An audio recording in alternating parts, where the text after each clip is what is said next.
Graças a Deus, igreja. Amém. Deus abençoe a tua vida. Amém. E a tua família. Amém. Em nome de Jesus. Rapaz, o povo aqui está animado. Glória a Deus pela tua vida.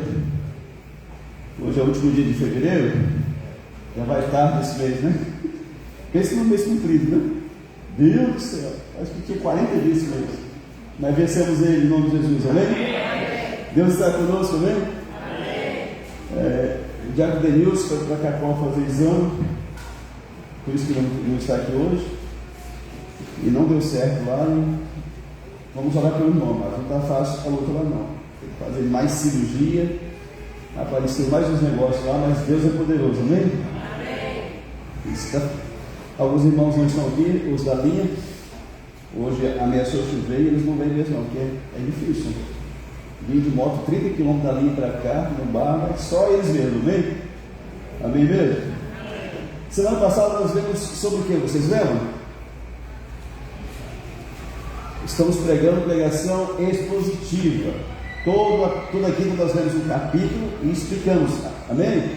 Essa pregação, ela consiste em 3 verbos: ler, explicar e aplicar, certo? Nós lemos o capítulo, explicamos ele e aplicamos ele ao culto, às nossas vidas, amém? Isso é pregação expositiva, amados. Às vezes a pessoa pega um versículo e fora de contexto e prega uns trem lá, e a gente tem que entender a palavra de Deus. Então, se você tem entendido isso, nós lemos todo o capítulo de Atos, 28 capítulos de Atos. Toda quinta pregamos um capítulo, pregamos todo o livro de Romanos, 16 capítulos, né? Quinta-feira passada foi o último, e hoje nós vamos começar o quê? Atos, Romanos, depois vem o quê? Primeira carta aos Coríntios, amém? Era a igreja que mais tinha problema, mais dava problema para Paulo, problema de imoralidade, de contenda, de confusão, e não é diferente hoje. As igrejas dão problema, mas temos um Senhor poderoso para resolver problemas. Você tem que compreender, mas que igreja é um coletivo de muitas pessoas com problemas. Pouquíssimos de nós não temos problema algum. Só Isaqueu que já está tranquilo, não tem mais conta, o filho já criou, né? Está lá deitado na rede o dia inteiro balançando, mas muitos de nós temos problemas grandes, amém? E aí vem esse monte de gente para a igreja com muito problema, e se torna uma igreja com problemas, mas com Cristo que resolve problemas. 2 Samuel 22:33 diz o que? Você lembra? O Senhor Deus é força, é fortaleza, e Ele perfeitamente desembaraça os caminhos, amém?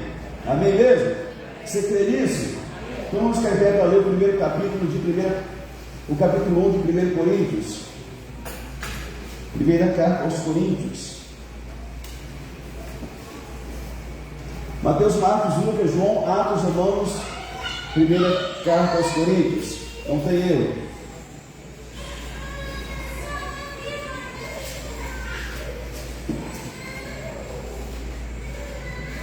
Amém? Henrique, gaúcho bruto, lá de Porto Velho, gaúcho, né? Morei em Porto Velho 2 vezes, alguns anos. A gente pega um traqueiro de falar e todo mundo dá risada, até a gente aprender a conversar de novo, né? Tu é doido, cara. Isso é coisa de Porto Velho. Primeira carta aos Coríntios, capítulo 1, quem abriu fala amém? Amém. Diz assim a palavra do Senhor Deus: Paulo, chamado pela vontade de Deus para ser apóstolo de Jesus Cristo, e o irmão Sóstenes, a igreja de Deus que está em Corinto, aos santificados em Cristo Jesus, chamados para ser santos, com todos os que em todo lugar invocam o nome de nosso Senhor Jesus Cristo, Senhor deles e nosso. Graça a vós outros e paz da parte de Deus nosso Pai e do Senhor Jesus Cristo. Por isso nós saudamos os irmãos com a graça e a paz, que era a forma que Paulo saudava os irmãos, amém? Pastor, mas tem um lugar que é Pai do Senhor, Pai de Jesus, não tem problema, mano. Mas a nossa forma é graça e paz. Sempre dou graças a meu Deus a vosso respeito, a propósito da sua graça, que vos foi dada em Cristo Jesus, porque em tudo fostes enriquecidos nele, em toda palavra e em todo conhecimento, assim como o testemunho de Cristo tem sido confirmado em vós, de maneira que não vos falte nenhum dom, aguardando vós a revelação de nosso Senhor Jesus Cristo, o qual também vos confirmará até o fim, para seres irrepreensíveis no dia de nosso Senhor Jesus Cristo. Fiel é Deus, pelo qual fostes chamados à comunhão de seu Filho, Jesus Cristo, nosso Senhor. Rogo-vos, suplico-vos, imploro-vos, irmãos, pelo nome de nosso Senhor Jesus Cristo, que faleis todos a mesma coisa e que não haja entre vós divisões, antes sejais inteiramente unidos na mesma disposição mental e no mesmo parecer. Pois a vosso respeito, meus irmãos, fui informado pelos da casa de Cloé, de que há contendas entre vós. Refiro-me ao fato de que cada um de vós dizer, eu sou de Paulo, e eu de Apolo, e eu de Cefas, e eu de Cristo. Acaso Cristo estará dividido? Foi Paulo crucificado em favor de vós, ou fosse porventura batizados em nome de Paulo? Dou graças a Deus, porque a nenhum de vós eu batizei, exceto Crispo e Gaio, para que ninguém diga que fosse batizados em meu nome. Batizei também a casa de Estéfanas. Além desse, não me lembro se batizei algum outro, porque não me enviou Cristo para batizar, mas para pregar o Evangelho, não com sabedoria de palavra, para que se não anule a cruz de Cristo. Certamente a palavra da cruz é loucura para os que se perdem, mas para nós que somos salvos, poder de Deus. Pois está escrito, destruirei a sabedoria dos sábios e aniquilarei a inteligência dos instruídos. Onde está o sábio? Onde o escriba? Onde o inquiridor ou investigador desse século? Porventura não tornou Deus louca a sabedoria do mundo? Visto como a sabedoria de Deus o mundo não conheceu, por sua própria sabedoria. Aprove a Deus salvar os que creem pela loucura da pregação, porque tanto os judeus pedem sinais, como os gregos buscam sabedoria. Mas nós pregamos a Cristo crucificado, escândalo para os judeus e loucura para os gentios. Mas para os que foram chamados, tanto judeus como gregos, pregamos a Cristo o poder de Deus e a sabedoria de Deus. Porque a loucura de Deus é mais sábia do que os homens, e a fraqueza de Deus é mais forte do que os homens. Paulo está usando aqui uma ironia, recurso de retórica, tá? Dizendo que a fraqueza de Deus é mais forte que os homens. Irmãos, reparai, pois, na vossa vocação, visto que não foram chamados muitos sábios, segundo a carne, nem muitos poderosos, nem muitos de nobre nascimento. Pelo contrário, Deus escolheu as coisas loucas do mundo para envergonhar os sábios, e escolheu as coisas fracas do mundo para envergonhar as fortes. E Deus escolheu as coisas humildes do mundo e as desprezadas e aquelas que não são, para reduzir a nada as que são, a fim de que ninguém se glorie na presença de Deus. Mas vós sois dele, em Cristo Jesus, o qual se nos tornou da parte de Deus sabedoria, e justiça, e santificação, e redenção, para que, como está escrito, aquele que se glorie, glorie-se no Senhor. Amém? Amém. Diga para o seu irmão, Deus escolheu você para confundir outras pessoas. Você é pequeno, mas ele é grande. Você é fraco, mas o teu Deus é forte. Você não tem nada, mas ele tem tudo. Deixa Ele usar a tua vida, amém? Senhor Deus, em nome de Jesus, eu oro ao Senhor, Pai. Peço a cobertura do sangue de Cristo em nossa vida e quero repreender desse ambiente tudo aquilo que não é Cristo, pelo poderoso nome de Jesus. Deus, fortalece quem está cansado, Senhor. Anima aquele que está no chão. Em nome de Jesus, Pai, levanta essa pessoa em nome de Jesus. Toda ansiedade, inquietação, perturbação, seja repreendido pelo poder do nome de Jesus. Deus, todo pensamento contrário na mente dessa mulher, te repreenda em nome de Jesus. Sai em nome de Jesus. Senhor, eu peço ao Senhor que venha ministrar esse ambiente, Pai. Aquieta a nossa alma em nome de Jesus e fala ao nosso coração. Pai Santo, que esse ensino entre em nosso coração, pois fomos chamados para sermos servos do Senhor. Em nome de Jesus, nos ensina pela Tua palavra. O Espírito Santo tenha toda a liberdade para fazer isto e muito mais. Nós oramos e te pedimos, Deus, em nome de Jesus. Amém. E graças a Deus, você pode sentar-se, por gentileza. Nosso tema, vocação do cristão. Vamos falar da vocação do cristão. Qual que é a minha vocação, pastor? Deus me chamou para ser rico, poderoso, fazendeiro, modelo, cantor, jogador. Qual que é o seu chamado? Qual que é o meu chamado? Paulo diz lá em Atos 20, 24: não ter vida preciosa para mim mesmo, contanto que complete a minha carreira e o ministério que recebi do Senhor Jesus para testemunhar o Evangelho da graça de Deus.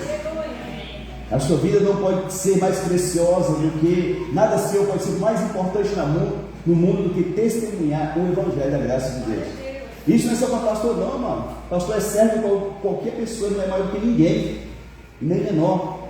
Isso é o chamado para todos nós. Marcos capítulo 16, versículo 15, Jesus falou assim: ide por todo mundo, falou para todo mundo, ide por todo mundo, pregai o evangelho a toda criatura. Aquele que crê e for batizado vai ser salvo. Quem não crê, vai ser o quê? Condenado. Você que não foi batizado, decida: eu quero ser batizado. Pastor, eu não sou casado, case-se em nome de Jesus e resolva a tua vida, para de ter rolo no teu viver, amém?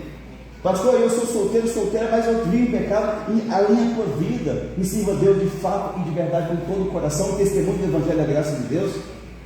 Deus não chamou você para ser fazendeiro, nem para ser comerciante, nem para ser, não. Deus chamou você em primeiro plano, foi para testemunhar o Evangelho da graça de Deus. Isso é para todos, amado. Você está aqui ainda? Amém. Que bom. Paulo estava em Éfeso, e ele escreve a igreja de Corinto. Essa igreja de Corinto, Paulo começou ela, ficou 1 ano e meio lá pregando a Bíblia e ganhou milhares de pessoas. Mas ele tinha que ir para outras cidades, e ele vai para Éfeso, e lá ele fica sabendo de algumas coisas. Então ele escreve esta carta à igreja de Coríntios. É uma cidade importante, amado. Ficava na beira do mar, era uma porta de saída para levar o Evangelho para o mundo inteiro daquela época. Então era um lugar importantíssimo para Paulo. Só que era um lugar que tinha muito problema. E você vai ver hoje que igreja é lugar de problema, mas de resolver isso também, amém? Os cristãos de lá de Corinto é muito parecido com os de hoje. Passaram-se 2000 anos, né, mas eles continuam, mas é muito parecido. Os cristãos de 2000 anos atrás de Corinto com os cristãos hoje. Não só da igreja daqui, mas de todas as igrejas. Eles tinham seus próprios interesses sociais, e a igreja também tinha muitos problemas, como muitos ainda têm nos dias de hoje. Um grande problema daquela igreja era a imoralidade. Em 1 Coríntios capítulo 5, Paulo então fala para disciplinar um membro da igreja de Corinto. Ele tinha pegado, possuído, tido relações com a madrasta dentro da igreja, né? Dentro da igreja no sentido que eles pertenciam à mesma igreja. O filho, não respeitando o pai, ficou com a madrasta, com a esposa do pai. E no capítulo 5, Paulo fala assim: disciplina esse cara, expulsa ele da igreja. Hoje em dia, se for fazer isso, eu não vou.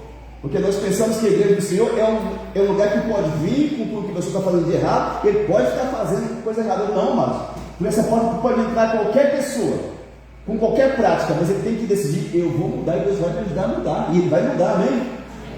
Agora você imagina, uma pessoa passa por aquela porta, é um pedófilo, digamos que foi preso, pagou lá na justiça, beleza, chega aqui, nós vamos aceitá-lo, vamos orar por ele para expulsar os capetas dele, porque esse demônio que faz essas coisas. Mas digamos que essa pessoa não querer se converter, fica na igreja 6 meses, 1 ano, 2, começa até a mexer com o filho de alguém. Tem que ser feito o quê? Disciplinar o cara e lançar ele fora da igreja. Ele foi enviado por Satanás para intentar contra a igreja do Senhor. E as pessoas dizem: não, pastor, não pode, podemos, a Bíblia nos dá, né? Não quer seguir a Deus, então não atrapalha a obra de Deus, amém? Amém mesmo?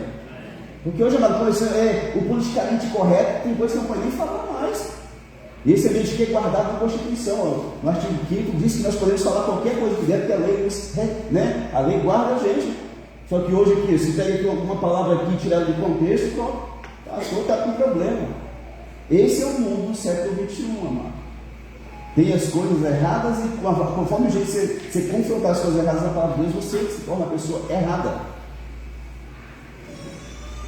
Mas vamos lá, qual que é o nosso chamado, pastor? O meu e o seu. No versículo 1 que nós lemos, se puder voltar aqui, Paulo, ele diz assim: eu fui chamado pela vontade de Deus para ser apóstolo. Que todo chamado, vocação, é só Deus que chama, não é o homem que chama, amém? Todo chamado é Deus que chama. Às vezes o igreja está lá muito disposto a fazer a obra, a trabalhar, e o pastor vê nele alguém. Poxa vida, essa pessoa tem potencial, e ele levanta aquela pessoa dele. Às vezes você tem um outro pastor, mas aquela pessoa não tem chamado. Aí aquele pastor manda aquele pastor que não tem chamado para abrir uma igreja, para cuidar de uma igreja, e ele acaba com a igreja, amado, porque ele não tem chamado. E Paulo disse assim: olha, eu fui chamado pela vontade de Deus para ser apóstolo. Você tem que entender qual que é o seu chamado dentro do corpo de Cristo. Talvez você não foi chamado para ser um apóstolo, mas foi chamado para ser uma bênção nesse lugar, cuidar de pessoas, amém? No versículo 2, Paulo fala então agora da igreja. Ele falou que eu fui chamado para ser apóstolo, mas ele fala dos irmãos. Fomos chamados para sermos santos. Ele falou, vocês foram chamados para serem santos. O que é santo? Não é aquele santo da imagem do tempo que era católico ou de alguma outra religião que tinha imagem, nada. Ser santo aqui quer dizer uma pessoa separada para Deus, o Filho de Deus, amém? Amém? E se você é um filho de Deus, você vai procurar, mesmo que você não conseguir ainda, andar segundo a palavra de Deus. Hebreus 12:14 diz assim, sede santo porque eu sou santo. Aliás, sem santidade ninguém verá o Senhor. O que é, pastor? Santidade é a ausência de pecado. Eu decidi não pecar mais. Eu quero ser santo. Eu vou me separar para Deus. Certo? Pastor, e se eu cometer um pecado? Eu me arrependo. Peço perdão a Deus. Eu falo, Deus, me ajuda. Não quero cair mais nesse pecado e nenhum outro. Amém? Então, se você é um santo de Deus, um filho de Deus, você tem que ter um desejo muito grande no seu coração. Eu não quero viver em pecado. 1 Pedro 1,15 diz, sede santos porque eu sou santo, diz o Senhor. É imperativo, é uma ordem. Seja santo.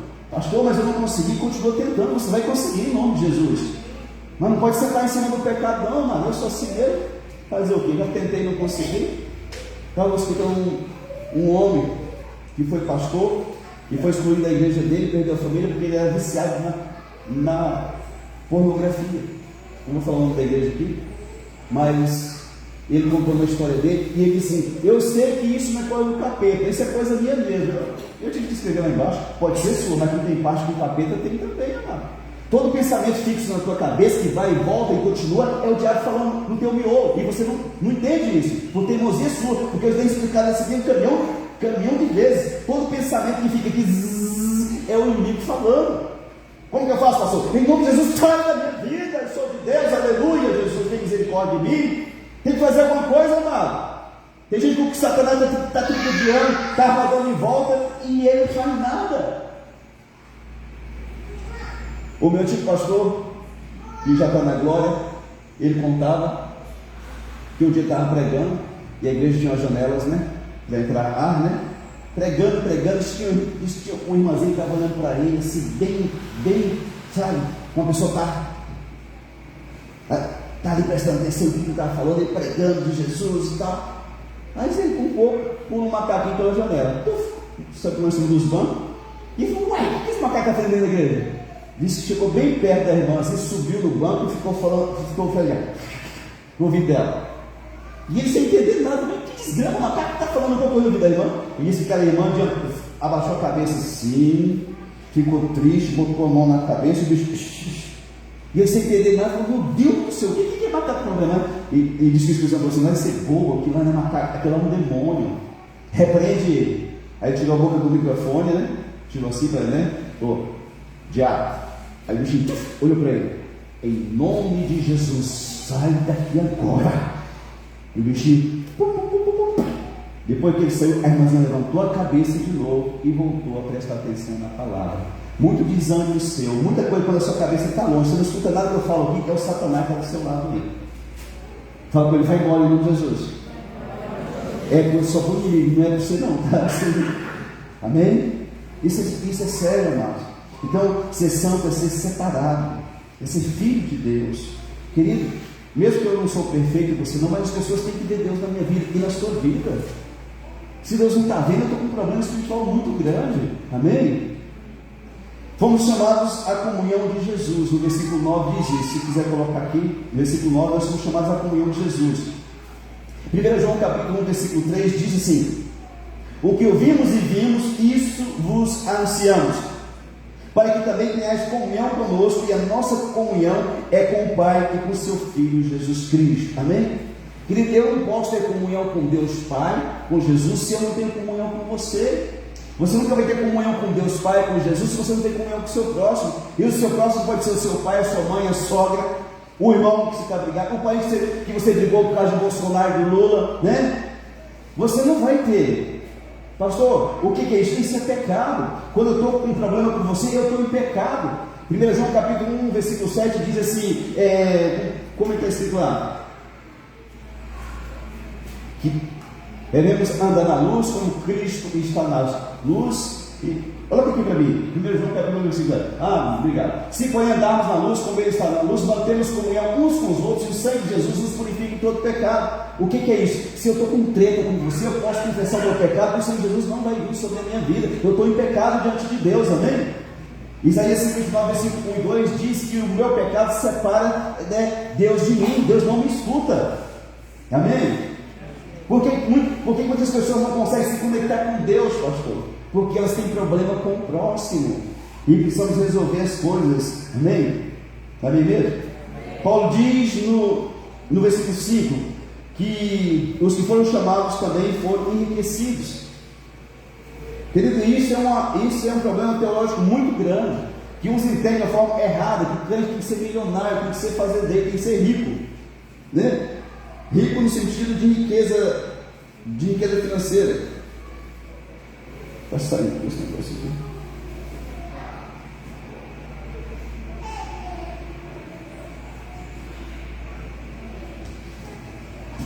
Só acontece com isso.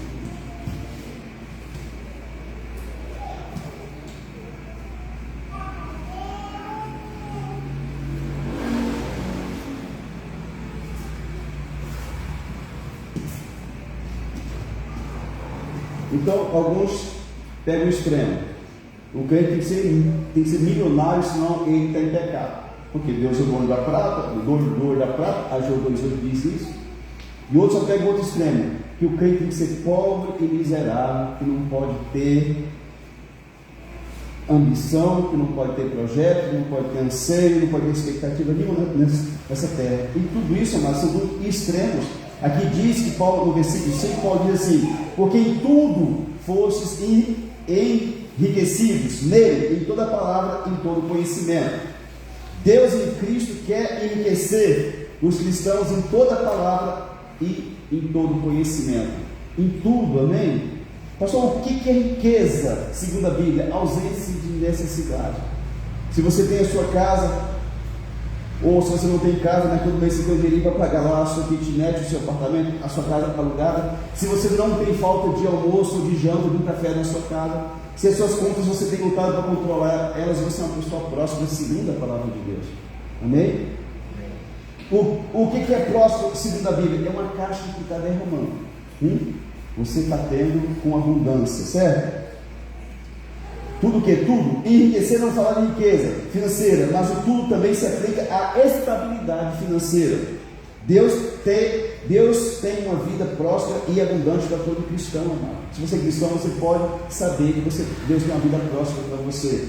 Conforme eu disse, nem sempre ser próspero é ser milionário, está para rasgar nota de 200 aí. Não. Segundo Coríntios 8:9 diz assim: pois conheceis a graça de Cristo, pois conheceis a graça de nosso Senhor Jesus Cristo, que sendo rico se fez pobre por amor de vós, para que sua pobreza vos tornasseis ricos. Olha só, Jesus se fez pobre na cruz do Calvário, para que pela pobreza dele na cruz você se tornasse pessoa rica, enriquecida. Segundo Coríntios 9:11, rico para quê, pastor? Para que Deus quer prosperar o filho dele, amado? Para ostentar? Para a mulher encher de silicone aqui na parte da frente, na parte de trás, colocar no beição, que é aquele beição mais esquisito do mundo, colocar nas redes sociais, para trocar de carro, comprar um carro zero, sem a cara dos países lá mostrando o carro zero? É para isso que Deus quer fazer isso? Deus vai te prosperar para quê, irmão? Segundo Coríntios 9:11, por favor. O que diz segundo Coríntios 9:11? Enriquecendo-vos em tudo, para toda generosidade. Amém? Deus vai prosperar você para toda generosidade, para você ser uma pessoa generosa. A Bíblia diz que quem é uma pessoa assim generosa, que Deus prospera esta pessoa, amém? Muitas pessoas não podem prosperar, amado. Eles trocam a moto no carro e já fica arrogante. Às vezes o carro nem é novo, mas já fica arrogante. Tinha uma casinha assim, melhorou a casa, já parece que um rei atravessado na barriga. Tem gente que não tem condições. Se Deus prosperar ele sai da presença de Deus. Se Deus te prosperar, você vai continuar na presença de Deus? Tem muito que não. Tem muito que acontece lá, aquele cara lá da Delite, vocês lembram que eu conto aqui? Na década de 80, não sei quem é dos mais velhos, D20 era a caminhonete, vocês lembram? os mais velhos aí, só patrão que tinha, só fazendeiro, gente. O trem era Hilux top hoje. Vocês lembram disso? Lembra? Lembra? Não? Não é da época isso aqui, não está aqui, né? E aí, amados, lá no Nordeste, um irmãozinho servindo a Deus com a família, com a Brasília fumando, enchia a Brasília de tomate, ia vender na feira, que era maior nunca.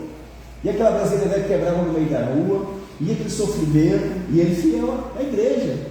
E ele começou a orar, falou: Deus, em nome de Jesus, Pai, me dá um carro melhor, eu quero um carro para trabalhar, para levar minha família para a igreja, me ajuda, Deus. Eu não sei se alguém escutou o clamor dele, era uma igreja grande, com muita gente com posses, né? E aí os empresários juntaram aquela igreja e compraram um D20 zerada em 88, 89, e deu na mão do irmãozinho. E esse irmão ficou tão feliz, veio e chorou, contou testemunho, orou em língua estranha, interpretou as línguas estranhas, sabe? Por uns 2, 3 meses ele ficou uma bênção muito grande, trazia a família, ia buscar os irmãos que não tinham carro em casa, né? E aquele carro foi uma bênção na vida dele, por 3 meses. Um dia ele voltando do serviço, passou na frente da praia, né? E as piriguetezinhas, que existia lá na década de 80, né? Ei, psiu, ô gatão, ô lindão, né? E ele olhou para lá e falou: você mesmo da caminhonete aí, né? Gostosão. E o que aconteceu? Ele ficou na praia com as piriguetes, deixou a mulher, deixou os filhos e foi curtir a vida com a caminhonetona. Sabe o que aconteceu com ele? Algum tempo depois, não sei se roubaram, bateu a caminhonete, ele perdeu a caminhonete. Aí o que ele fez? Voltou no ferro velho, comprou a Brasília velha, né? E voltou com a esposa. A esposa perdoou ele por causa das cachorradas dele. Era uma mulher muito nobre, né? uma crente do coração muito grande. Perdoou ele e ele voltou para a igreja com a Brasília velha dele. Ele não tinha estrutura para ter um carro melhor naquele tempo. Muita gente não tem, que quando ele é abençoado por Deus, ele sai da presença de Deus. Pastor, mas Deus não sabia? Sabia. Deus sabia que Eva ia lá buscar aquele fruto? Sim ou não? Mas Deus deixou por quê? Isso é livre-arbítrio, é a decisão da pessoa. Deuteronômio 8:18 diz assim: antes te lembrarás do Senhor teu Deus, porque é Ele que te dá força para ficar miserável o resto da sua vida. É isso que está escrito lá? Antes te lembrarás do Senhor teu Deus, porque é Ele que te dá força para adquirir riqueza, né? Querido, tem coisa que é lícita, que é a bênção de Deus na vida da pessoa. João 10:10, na parte B, Jesus diz que eu vim trazer vida e vida com que toda a miséria não procede de Deus. Jesus era tão próximo e tão farto que ele multiplicou 2 pães e alguns peixes para 15.000 pessoas e sobrou 12 cestos, né? Falou para cada um dos apóstolos: leva para a sua casa e distribui para os seus vizinhos lá, de tão próximo que Jesus é. Repito, prosperidade no sentido bíblico é diferente de riqueza humana, que a pessoa quer matar, quer passar por cima dos outros para ganhar dinheiro. 1 Timóteo 6,10 diz que o amor ao dinheiro é a raiz de todos os males. Então você pode ter recursos sem ter amor àquilo ali, amém? Amém? Deus deseja prosperar seu povo, e prosperidade segundo Deus não é somente riqueza financeira. Pastor, qual que é o nosso maior desafio como cristãos? Hoje é permanecer em unidade. No versículo 10 ao 13, no versículo 10, Paulo diz assim: rogo-vos, irmãos, pelo nome do nosso Senhor Jesus Cristo, que faleis todos a mesma coisa, e que não haja entre vós divisões, antes sejais inteiramente unidos na mesma disposição mental e no mesmo parecer. Querido, o maior desafio da igreja hoje é que todos vivam em união, unidade na verdade. Se você pega um gato e amarra um cachorro, você tem união. Mas se você mistura um café com leite, ele fica aquele código, você tem unidade, certo? Deus nos chamou para ter unidade, falar tudo a mesma coisa e pensar tudo a mesma coisa.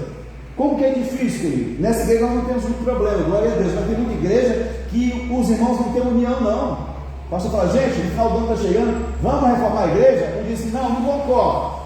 Nós temos que guardar o dinheiro para missões, mas nós temos dinheiro de caixa. Pois é, mas eu não concordo. Aí ele faz uma votação, a maioria vence. Então vamos pintar a igreja, gente. Ele estava pensando de pintar de um begezinho. O que vocês acham? Não, bege é horrível, é uma cor sem graça. Vamos pintar de azul, de verde e amarelo, as cores da bandeira, e vir aquele rolo, aquela muvuca. Infelizmente, está em quase toda igreja. Não tem unidade, são grupos dentro da igreja, amado. E aí Paulo disse, gente, eu estou implorando que vocês pensem tudo a mesma coisa, falem a mesma coisa. Devemos pensar aquilo que Deus tem para a gente pensar. Lá em Filipenses 4, 6, se você puder colocar, 6 não, 8, dizem o que nós devemos pensar. E devemos falar também a mesma coisa, ter a mesma língua, querido. Se tivesse um japonês aqui, ele ia falar e você não ia entender. 4, 8. Filipenses 4, 8. O que você tem que pensar, irmão? Finalmente, irmãos, tudo que é verdadeiro, tudo que é respeitável, tudo que é justo, tudo que é puro, tudo que é amável, tudo que é de boa fama, se alguma virtude há e se algum louvor existe, seja isso que ocupe o vosso pensamento, o seu e o meu, amém? Uma pergunta que não precisa você responder, é isso que você tem que pensar? Não, pastor, passa coisa na minha cabeça que eu dá até vergonha de pensar depois. O que eu faço? Repreende em nome de Jesus, amém? Mas o cristão, ele deve pensar a mesma coisa, em sentido de igreja, no contexto de igreja, e falar a mesma língua também. Esse é um problema tão sério na igreja de Pedro e Paulo, que lá em Romanos capítulo 16, versículo 17, Paulo fala assim, olha, cuidado com divisão no meio da igreja. Lá em Romanos 16, 17, que nós vimos semana passada, rogo-vos, pois, irmãos, que noteis bem aqueles que provocam divisões e escândalos em desacordo com a doutrina. Noteis, presta atenção, lá em Romanos, um problema de divisão da igreja. E em Corinto também é o mesmo problema, amado. Paulo aqui faz isso, gente, por favor, que não tenha divisão em nosso meio, falem todos a mesma língua. Pastor, quando que a igreja vai falar a mesma língua? Quando todos forem cheios da palavra de Deus, todo mundo vai falar a mesma língua, amém? Amém.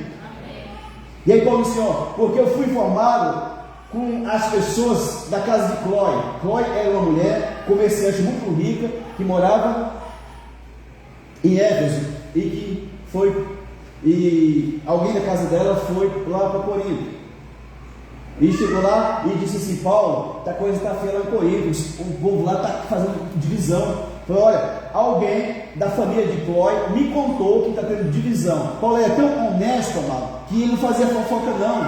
Falou, gente, quem me passou a informação foi o pessoal de Cloé. O crente fofoqueiro, ele tem um negócio assim, hein, eu quero falar um negócio para você, mas não quero falar quem foi não, tá? Alguém falou para mim isso. Querido, se você não tem dignidade para falar o nome da pessoa, não fala nada para o outro não. Por que você não fala assim, fulano? A Maria, o Zé, o Tião, o Barnabé, falou isso de você. Já que é para falar, fala o nome da criatura, né? Paulo é tão honesto que ele não dizia isso. Alguém me falou que está tendo não. O pessoal da casa de Cloé falou para mim que está tendo divisão na igreja. Qual que era a divisão, pastor? Parte da igreja eles diziam assim, eu sou de Paulo. Paulo fundou a igreja, nós somos do time de Paulo. Outro disse assim, não, nós somos do time de Apolo. Apolo era um jovem pregador muito ousado, com muito conhecimento bíblico, né? E a galera mais jovem, tudo ficou do lado de Apolo. E eu falei assim, não, nós somos do time de Pedro, Cefas, né? Porque tinha muito judeu naquele tempo lá. E o judeu, Pedro era judeu, né? E eu disse assim, eu não sou nem de Paulo, nem de Apolo e nem de Pedro. Eu sou só de Jesus. Já viu essa? Eu não vou em igreja nenhuma, não tem religião não, mas eu creio em Deus, né? Tinha um grupo assim lá dentro daquela igreja. E Paulo disse, gente, quem que morreu por vocês não foi eu, não foi Apolo, não foi Pedro, foi Jesus de Nazaré. Amém? Nós devemos vigiar, amado, porque isso acontece na igreja. E desde que tem 3, 4 pastores, sempre tem aquela comparação, né? O pastor Júlio é bem velhinho, né? Assim, prega muito tradicional. Mas você viu que o pastor Robertinho, ele é cheio de Espírito Santo, ele prega bem melhor do que o pastor Júlio. Aí você precisa saber a pastora Filisbina, aquela mulher de revelação, está pregando, então assim, tem os grupos dentro da igreja. Aqui vocês não tiveram essa sorte de ter ainda esse monte de pastor, mas vai ter um dia, amém? Amém? E quando tiver, espero que não tenha grupos também, em nome de Jesus. Paulo afirma que foi chamado para pregar o evangelho e não para batizar pessoas. Pastor, mas ele não podia batizar? Podia, mas ele queria perder tempo batizando pessoas. Jesus também fazia a mesma coisa. João 4,2 diz que Jesus não batizava, os discípulos de Jesus que batizavam. O que é isso, pastor? Ele compreendeu o que Deus chamou ele para fazer, mano. E nós devemos compreender isso na igreja. Deus chamou você para quê? É para ser voluntário? É para ficar na porta? É para cuidar de criança? É para pregar? Dirigir culto? É para cantar, é para tocar. O que Deus chamou você para fazer? Você tem que compreender isso. Paulo, gente, Deus me chamou para pregar, não vou para batizar ninguém não, e vocês batizam e eu vou continuar pregando. Quem tem um chamado, mas ele não se envolve com coisas não. O empresário sempre foi lá em casa: pastor, eu estou com a empresa, me dá um conselho. Ele falou assim: eu quebrei duas, como que eu vou dar um conselho para você? Falei, mas já que você está pedindo, eu vou te dar um conselho que Deus me abençoou com igreja. Pode ser? Pode. Falei, não desfoca de nada.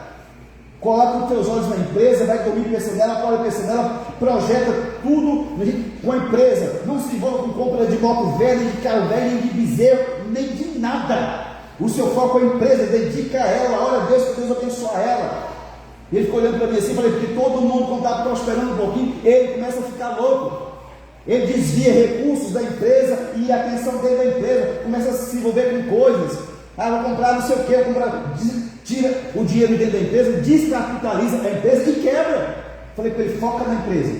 Quando você não tiver nada a fazer, você vai para lá e fica olhando para lá, o que poderia melhorar a minha empresa? Faça isso, eu tenho feito isso na igreja.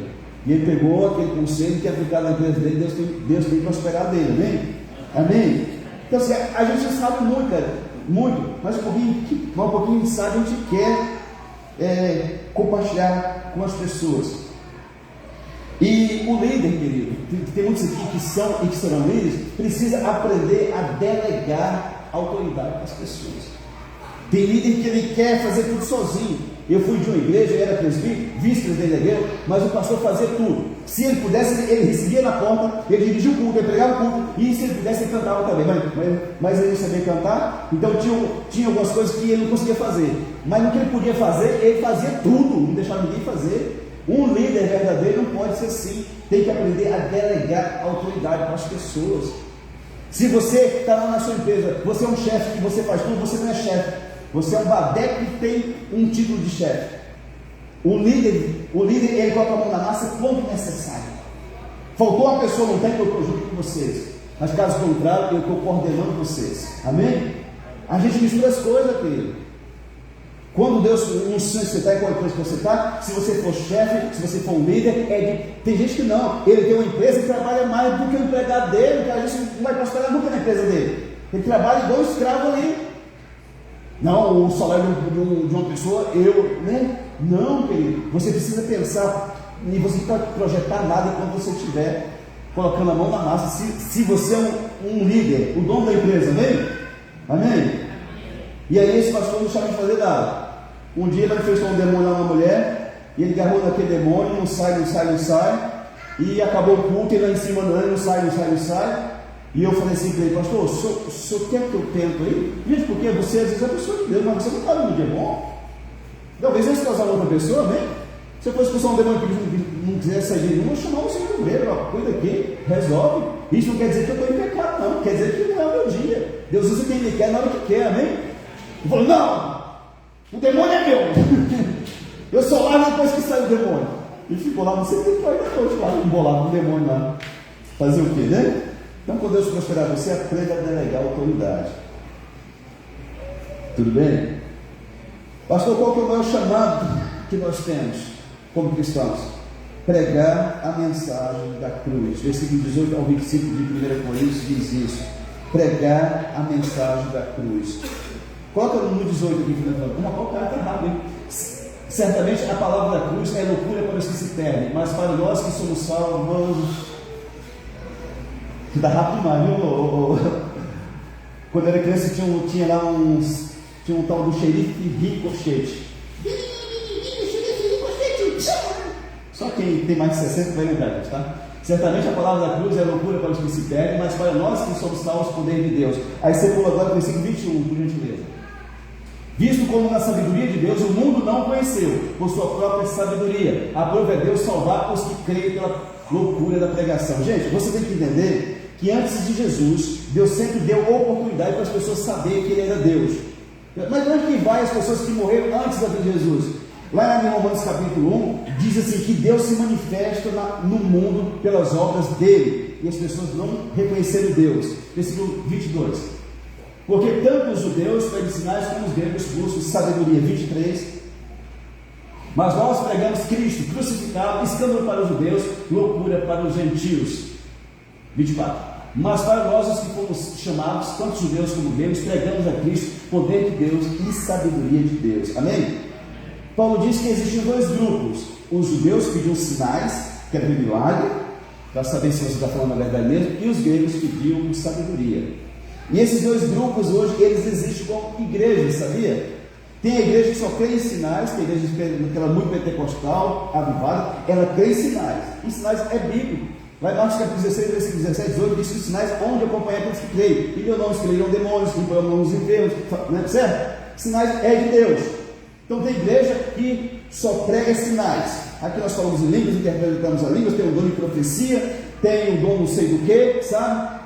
E tem outras que só pregam a sabedoria. Tem igreja, principalmente as igrejas antigas, igrejas históricas, reformadas, tem só teologia. Não é errado, teologia é muito bom, mas não pode ser só ela. Chega lá aquela pregação maravilhosa, o cara faz uma exegese do texto, e você fala, rapaz, cara, que pregação abençoada, mas é só aquilo.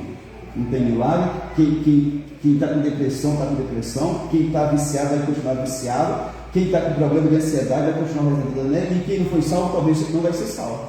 Que só tem a palavra. Então, assim, nós precisamos casar palavra e o poder de Deus. Jesus, uma vez, ele foi questionado.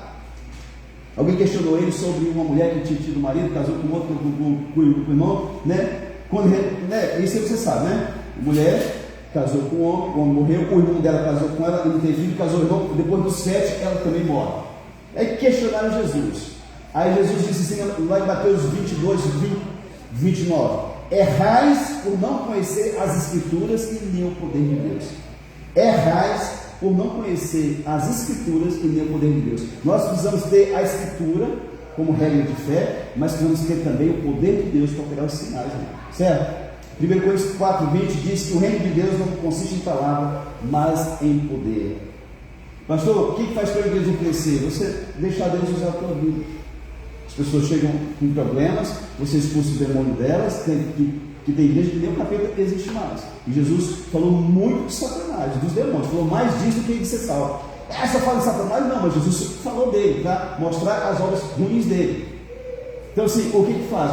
Muitos de vocês que estão aqui, ou alguns de vocês, chegaram com problemas grandiosos, amados. Talvez você não, mas outras pessoas sim. Pessoas tinham problema de vício, problema de depressão. Muita depressão é entidade maligna. O pensamento que o depressivo escuta na cabeça, que você não vale nada, tira a sua vida. Por que você nasceu? É o Satanás falando no ouvido dele. Muitos que você vai orar para poder orar por cura de depressão, vai baixar o capeta ali, o Exu da morte, o Exu do cemitério. Então, assim, precisa ter a palavra, mas precisa ter também os sinais. Os sinais confirmam a palavra, amém? Eu não queria estar na igreja que não tem sinais, que todo mundo ali está doente, vai morrer doente, que todo mundo que tem problema não está. Não, precisamos pregar a palavra de Deus, mas precisa haver sinais também na nossa vida e na igreja que nós fazemos parte, amém? Qual que é a vocação dos santos, pastor? Versículo do 26 ao 31 diz isso. Eu só vou ler o 27 e o 28. 27 e 28 de 1 Coríntios. Pelo contrário, Deus escolheu as coisas loucas do mundo para envergonhar os sábios, escolheu as coisas fracas do mundo para envergonhar as fortes. E Deus escolheu as coisas humildes do mundo e as desprezadas e aquelas que não são, para reduzir a nada as que são. Amém? Deus nunca escolhe pessoas capacitadas para serem usadas por Ele. Deus escolhe pessoas para serem capacitadas por Ele. Amém? Deus nunca vai escolher uma pessoa forte. Ele escolhe o fraco, porque o fraco vai saber que forte é Jesus de Nazaré. Querido, ninguém é ninguém na obra de Deus. Todo mundo é alguém na obra de Deus, se você tem um chamado para servir a Deus. Ninguém é inútil na obra de Deus. Todo mundo é útil para fazer a obra de Deus. Você está aqui? Nós somos membros uns dos outros. A Bíblia diz que um é pé, o outro é mão, o outro é olho. 1 Coríntios capítulo 12, versículo 12, diz que cada um de nós aqui temos algo para ser feito. Nós somos um corpo, a igreja é o corpo de Cristo, Cristo é o cabeça, mas nós fazemos parte do corpo de Cristo. 1 Coríntios 12. Porque assim como o corpo é um e tem muitos membros, e todos os membros sendo muitos constituem um só corpo, assim também com respeito a Cristo. Presta atenção, ele compara o nosso corpo com o corpo de Cristo, que é o corpo que é a igreja. Vamos lá, 13. Pois em um só Espírito todos fomos batizados em um corpo, quer judeus, quer gregos, quer escravos, quer livres, e a todos nós foi dado beber de um só Espírito. Porque também o corpo não é um só membro, mas muitos, amém? Seu corpo tem muitos membros, orelha, nariz, braços, dedos, tem muitos membros. 15. Se disser o pé, porque não sou mão, não sou do corpo, imagine se seu pé dissesse para você cedo, hoje não quero trabalhar não. Não quero trabalhar, né Zé? Um pé, conversou com o outro, nós não vamos não. E o que você ia fazer? Tem que ser arrastando, né? Engateando, hein? Sim ou não? Olha como Paulo tinha bom senso. Se disser o pé, se disser o pé, não sou mão, não sou do corpo, nem por isso deixa de ser do corpo. Amém? Se o ouvido disser, porque não sou olho, não sou do corpo, nem por isso deixa de o ser. Se todo o corpo fosse olho, onde estaria o ouvido? Se todo fosse ouvido, onde estaria o olfato? Imagine você, fosse um olhão grandão, um ouvidão grandão andando por aí. Olha só, vai lá. Mas Deus dispôs os membros, colocando cada um deles no corpo como lhe aprouve. Se todos, porém, fossem um só membro, onde estaria o corpo? O certo é que há muitos membros, mas um só corpo. Muitos membros, mas um só corpo, né? Não podem os olhos dizer, irmão, não precisamos de ti. Imagina, o olho fala assim, irmão, não precisa de ti, né? Aí quando fosse para pegar comida, para lavar na boca, a mão fala assim, não, se eu preciso de mim também não vou tirar comida. Não vou colocar comida na boca, não. Quando cai um cisco no olho, irmão, ajuda eu aqui. Não vou não, porque você não precisa de mim, né? Não precisamos de ti. Nem ainda a cabeça, aos pés, não precisa de vós. Pelo contrário, os membros do corpo que parecem ser mais fracos são necessários. Qual que é o membro do seu corpo que você não gosta? Muitos é o nariz, né? Que é uma chapuleta desse tamanho, né? O meu é chapado, então assim, muitos anos eu fico com o bichinho, né? Outros é a orelha, né? Parece um jumbo, né? Outros é a boca, que é um beição, né? Eu digo pro Fábio que o beijo dele é virado para baixo, né? Fala assim, tem um beijo de preto, mas virado para baixo aqui. Qual que é o membro que você vai pensar? Talvez o pé, né? Eu tive uma namorada uma vez que o pé dela é desse tamanho assim, ó. Eu disse, se a mãe der uma pesada assim na minha cara, eu nunca mais levanto na vida, né? Qual que é o membro do seu corpo que você não gosta? Né? Aqui diz, eles são necessários, amém? Por isso que Deus colocou ele aí, amém? Vamos lá.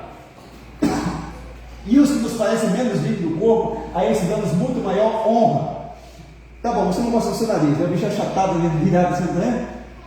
Mas quando, se for um trem vier por cima, você faz fazer o quê? Isso é instintivo, você eleva a mão na frente do rosto. A esses damos muito maior honra. Também os que em nós não são decorosos, revestimos de especial honra. Mas os nossos membros nobres não têm necessidade disso. Contudo, Deus coordenou o corpo, concedendo muito mais honra àquilo que menos tinha, para que não haja divisão no corpo. Pelo contrário, cooperem os membros com igual cuidado em favor uns dos outros. De maneira que, se um membro sofre, todos sofrem com ele. E se um deles é honrado, com eles todos se regozijam. Quando você chega na casa de alguém e você come uma comida muito gostosa, um doce delicioso, todo o seu corpo recebe aquilo, né? Meu Deus, que delícia! Sim. Mas quando você trupica, como dizia o meu pai, e arranca a unha numa pedra, o trem é ruim, né? Todo o seu corpo sente aquilo ali. Você e xinga os palavrão, né? O corpo sentiu. Ok? Vamos lá. Olha, vós sois corpo de Cristo. Agora ele está trazendo essa comparação para o corpo de Cristo. Vós sois corpo de Cristo, individualmente e membros desse corpo. Há uns só tem aí. Paulo fez uma analogia, uma comparação entre o corpo humano e o corpo de Cristo, que é a igreja, mano. Cada um de nós tem uma função. Qual que é a sua função? Não sei, pastor. Talvez você não queira descobrir. Mas se você perguntar para Deus, Ele vai mostrar para você. Todos nós temos algo para fazer, amado. Amém? Amém mesmo? Qual que é o resumo da vocação do cristão, pastor? Deixa eu resumir aqui para encerrar. 1 Pedro 2, 9 e 10. Primeira carta de Pedro, capítulo 2, versículo 9 e 10, diz que você e eu somos raça eleita, sacerdócio real, nação santa, povo de propriedade exclusiva de Deus. Vós, porém, sois raça eleita. Vós quem crê em Jesus, quem foi chamado para ser salvo, quem é santo, amém? Vós, porém, sois raça eleita, sacerdócio real, nação santa, povo de propriedade exclusiva de Deus, a fim de proclamar as virtudes daquele que nos chamou das trevas para a sua maravilhosa luz. Olha só, presta atenção nisso. Volta lá, por favor. Para que Deus fez raça eleita, sacerdócio real, nação santa, povo de propriedade exclusiva de Deus? Para quê? Para proclamar as virtudes daquele que nos chamou das trevas para a sua maravilhosa luz, que é Jesus. É esse o teu sentido de vida. É por isso que muita gente está pensando, eu não sei para que Deus me fez. Deus fez vocês aqui, para proclamar as virtudes daquele que nos chamou das trevas para a sua maravilhosa luz. Amém? Isso quer dizer que você não pode ser um médico, não pode ser um empresário, não pode ser, né? Não, mas a primeira coisa é isso aqui. As pessoas não entendem isso. Mateus 6,33 diz que buscar em primeiro lugar o reino dos céus e a sua justiça. Então, o que é buscar o reino dos céus? É colocar o reino dos céus em prioridade. Qual que é a prioridade lá de Jesus? Testemunhar, proclamar o Evangelho de Deus. Amém? 10, por favor. Vós sim, que antes não eres povo, mas agora sois povo de Deus, que não tinhas alcançado misericórdia, mas agora alcançastes misericórdia. Fala de eu e de você que fomos vocacionados, chamados para sermos filhos de Deus, certo? Então você não é um Zé qualquer, uma Maria, não. Você é um filho de Deus. A Bíblia diz que você é raça eleita, sacerdócio real, nação santa, povo de propriedade exclusiva de Deus. Querido, eu não sou o verbo do doutor do cavalo do bandido, não. Eu sou um filho de Deus, eu me vejo assim, amém? Vai se achar menor do que os outros, você não é. Tem gente que a autoestima dele é uma baixa autoestima, se sente pior do que todo mundo. Porque eu não tenho a melhor roupa, porque não... Querido, você tem o melhor, que é Deus, é Jesus Nazaré na tua vida. Para de ser minhoca, pelo amor de Deus. Olha no espelho assim, que mulher linda, maravilhosa, filho de Deus, homem forte, filho de Deus vivo, aleluia. Eu tinha um complexo de inferioridade tão grande há muitos anos atrás. Por quê? Gago, beiçudo, olhudo, magrelo das canelinhas finas, ruim de bola. Quando você tudo isso, mas é bom de bola, os caras gostam de ser, né? As pessoas faziam bullying. Mas quando eu me converti, Jesus me curou da gagueira. E aí começou a sarar a minha alma. Você sabe o que eu fiz para ser sarado? Você quer saber? Eu ia para frente do espelho, só de zombinha, falava, homem maravilhoso. Esse cara é top, viu? E o capeta assim, o capeta rolava e revidava, que saracura desnutrida, né? Eu disse assim, eu vejo um homem aqui, que cara abençoado, rapaz, olha, filho de Deus vivo, imagem e expressão de Deus poderoso, meu Deus do céu, o senhor caprichou, né? E aí, a primeira vez que eu falei aquilo, eu falei assim, prometido ali, isso não é verdade não. Mas querido, conforme eu fui falando, Deus foi esclarando a minha alma, eu fui me apaixonando por mim mesmo, amém? E hoje a pastora sabe que a minha autoestima é lá no alto, porque Deus me sarou, amém? Se ninguém gostar de mim de outra pessoa, tem um Deus que me ama e que gosta de mim, que foi ele que me fez. Para de se criticar pela mulher, porque meu cabelo é assim, não sei o quê. O seu cabelo é assim, minha filha. Tem que ser assim, porque senão ele não ia aguentar o sol de Rondônia. Se fosse muito lisinho, ele ia queimar tudo. Então ele é assim, mais durinho para aguentar o sol de Rondônia. Amém? Amém mesmo? Por que eu sou escurinho? Para aguentar o sol também, né? Por que eu sou branquelo? Porque faltou tico do dia que o seu pai te fez lá? Mas não para com isso. Você sabe que casamento não... Deixa eu ver se ele falou isso aqui. Não dá tempo não. Por que os casamentos não fluem? Porque um doente de autoestima casa com outro doente. Aí eu cheguei no casamento, como é que vão fazer um outro feliz, amado? A pessoa só ama quando ela, só ama o outro quando ela se ama, né? E só se ama quem foi curado por Jesus de Nazaré. Se onde acha tanto defeito para você não tem defeito, você é perfeito, é perfeita. Gordinho, magrinho, loirinho, moreninho, você é perfeito, você é lindo, foi Jesus quem te fez, amém? Amém? Diga assim, eu sou lindo. Se for mulher, você vai falar, eu sou linda, tá? Vamos lá, eu sou lindo, foi Deus que me fez, Jesus caprichou, obrigado, Senhor. Amém? Vamos ler aqui, mas vamos lá. Para resumir tudo que foi falado aqui, amado, 4 frases para você não esquecer: ser de Jesus, viver para Jesus, sofrer por Jesus e produzir frutos para a glória de Jesus. João 15, versículo 16 e 17. Se você puder ficar em pé, nós lemos aqui e já 15, 16. Não fostes vós que me escolhestes a mim, pelo contrário, eu vos escolhi a vós outros. Jesus falando que ele escolheu você. Isso aconteceu no ventre da sua mãe. Se aquela coisinha lá, aquele espermatozoidezinho magrelo, fraco, desnutrido, Jesus escolheu você lá. Não fosse vós que me escolhesse a mim, pelo contrário, eu vos escolhi a vós outros e vos designei para que vais e deis fruto e vosso fruto permaneça, a fim de que tudo quanto pedis ao Pai em meu nome, Ele vos conceda. Amém? Como 17 amigo. Isso vos mando, que vos ameis uns aos outros. Você só consegue cumprir o chamado de Deus se você permitir que Deus ame as pessoas através da tua vida. Você só consegue ser vocacionado se você permitir que o amor de Deus esteja na tua vida. Amém? Foi Jesus quem chamou você. Não foi teu pai, não foi tua mãe. Jesus chamou você. Para quê, pastor? Para dar frutos e frutos que permaneçam. Amém? Para a glória do nome dele. Você está aqui ainda? Vamos cantar um pedacinho de hino? Tem como ele? Glória a Deus, irmão. Se você entender isso, a sua vida muda. Você para de ficar se questionando. Então, para de questionar. Seja grato a Deus. Em nome de Jesus. Dê o teu nome de Jesus se você puder. Eu não vou parar. A estrada é muito longa. Eu continuo a amar. Mesmo em meio às lutas, eu não estou só se sentar aqui. A vida é mesmo assim. Tantas aflições eu tenho que enfrentar. Mas o Senhor está sempre a me proteger. Te sinto aqui.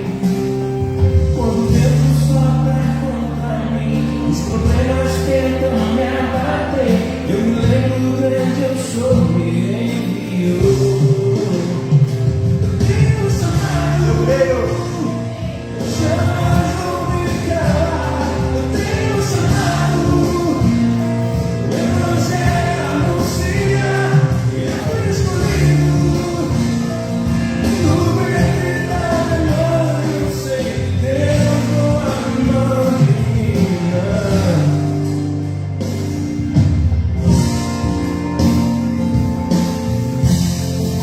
Vamos orar ao Senhor. Fechar os olhos. Bota a mão no coração do gente, vamos orar ao Senhor Deus. Guarda o teu coração, Provérbios 4:23, porque dele procede as fontes da vida. Amado, tira a mágoa do teu coração. O que mais tem no mundo são pessoas para nos ferir, para nos machucar, para inventar mentira, para fazer calúnia. Perdoa essas pessoas, amém? Deus pode estar falando para alguém aqui, perdoa e seja livre em Cristo Jesus para poder dar frutos. Isso faz mal para você, isso deixa você ansioso, com queimação no estômago, com gastrite, com todo problema espiritual e físico. Nós vamos orar ao Senhor Deus, amém? Senhor Deus, em nome do Senhor Jesus, Pai, nós exaltamos o Teu nome, porque o Senhor, nosso Deus, é poderoso. Pai Santo, eu creio que o Senhor tem uma vocação, um chamado para cada um de nós aqui, pessoas que nos veem pelas redes sociais. Pai Santo, pelo poderoso nome de Jesus, Pai, revela isso ao nosso coração, Senhor. Quanta resistência para fazer aquilo que o Senhor chamou para fazer. Como que é fácil as pessoas irem para uma festa, numa partida de futebol, mas que resistência para escutar Deus dizendo: eu tenho um chamado para a tua vida, eu quero que você dê frutos e frutos que permaneçam. Deus, abre o nosso coração em nome de Jesus, que nessa igreja e em outras não haja divisão, Pai, que eu sou de Paulo, eu sou de Apolo, eu sou de Pedro, em o nome de Jesus. Nós todos somos de Jesus de Nazaré, meu Pai. Pai querido, pelo poderoso nome de Jesus, eu oro por toda a vida que está aqui, Senhor, e quero repreender dessas vidas tudo aquilo que é contrário, tudo que é demoníaco, satânico, tudo aquilo que perturba, que oprime, em nome do Senhor Jesus, que caia por terra da tua vida, pelo poder do nome de Jesus. Espírito de ansiedade, inquietação, perturbação, depressão, pensamento de morte, suicídio, seja repreendido pelo poderoso nome de Jesus.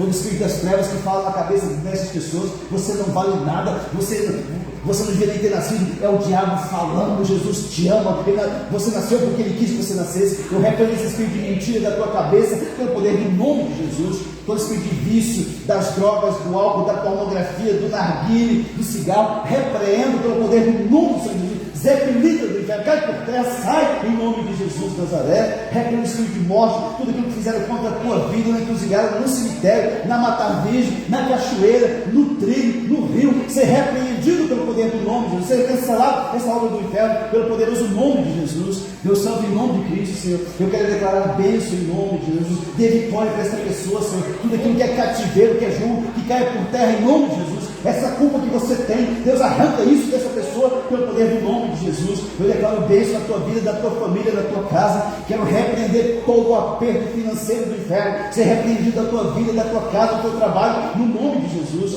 Deus traga provisão para essa pessoa, Senhor, em nome de Jesus. Prospera cada família que está aqui, no nome de Jesus. Repreende toda doença de Satanás.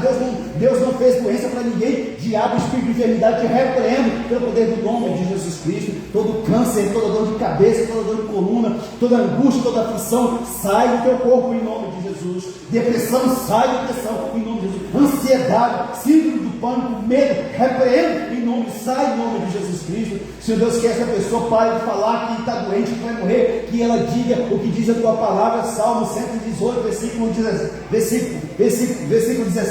não morrerei, antes vou viver e vou contar as obras do Senhor, em nome de Jesus, Pai. Que essa pessoa tenha vitória na vida dela, na casa dela, na família dela, em nome do Senhor Jesus. Pai, que essa pessoa dê frutos e que eles permaneçam para a glória do teu santo nome. Alcança a nossa casa, alcança os nossos filhos, os nossos netos, genro, nora, sogro, sogra, no nome de Jesus, Pai. Faz uma obra grandiosa para a glória do teu nome, Senhor. Quero declarar bênção e vitória na tua vida, no teu viver, no nome de Jesus. Que a tua vida seja desatada no reino do Espírito, que todo enrosco saia da tua vida, em nome de Jesus. Toda obra das trevas, de magia negra, de voodoo, em o nome de Jesus, eu cancelo a tua vida em nome de Jesus. Em nome de Cristo, Deus te guarde de todo o mal, que Ele faça que você é uma pessoa abençoada, abençoadora, em nome de Jesus. Onde você for, que Ele esteja contigo, onde você estiver, que a glória dele esteja na tua vida, onde você estiver, em nome de Cristo, onde a tua mão alcançar, vai ter bênção de Deus, em nome de Jesus.